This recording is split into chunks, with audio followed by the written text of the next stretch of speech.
रंगवा छुए दयंगवा आज जनी हमारा के रोका हंस के हंसा के हमके फंसा के आँखी में धूर जानी झोंका आँखी में धूर जानी झोंका ए साली आँखी में धूर जानी झोंका कोरे न दे हब हाय हाय हाय हाय हाय हाय हाय हाय कोरे न दे आवाज़न मिले मजा खूबे आई सुनो होलिये में जानो हमर गवाना हो जाए जौन चाहो तारा मजा तोरा अपना भेटाई सारा फागुन के फायदा मोरा पिया आवाज़न मिले मजा खूबे आई सुनो होलिये में जानो हमर गवाना हो जाए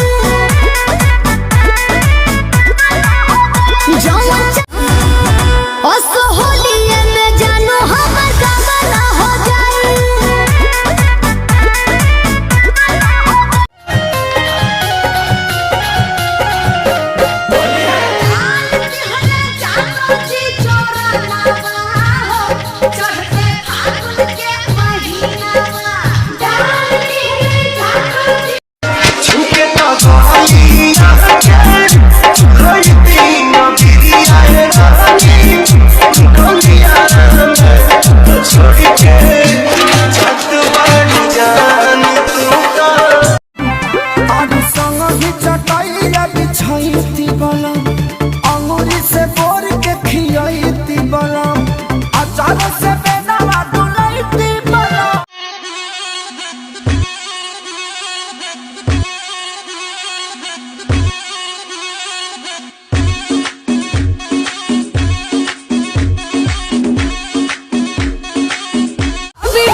कह के है फायदा उठाया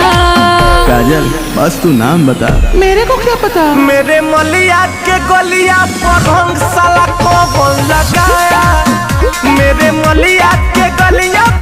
के करा से ले हब सवार भतारे आई है होली के बाद के करा से ले हब सवार भतारे आई है हो दिल्ली में लाल किला किला दिल्ली में लाल किला किला किला अनिवार्य बाजार में आना जिला भाई देख भाई इस देनी गाल जो बन कहीं लाले लाल देख ली ही दीदी आता हो जाई बवाल चल देखी राउर जीवा जोड़ता खिस बोलता जबरी जी जा डाली जमी रंगावा मोरला हंगावा लसा लसा चाचा हमारा से रंगे ना डलाई भाव जाई पेट में भते जावा चाचा ए चाचा पेट में भते जावा क्या हो जाई हाय हाय मैं मर जावा तेरे बिन अब तो मेरी रातें कटती तारे गिन गिन बस तुझको पुकारा करे मेरी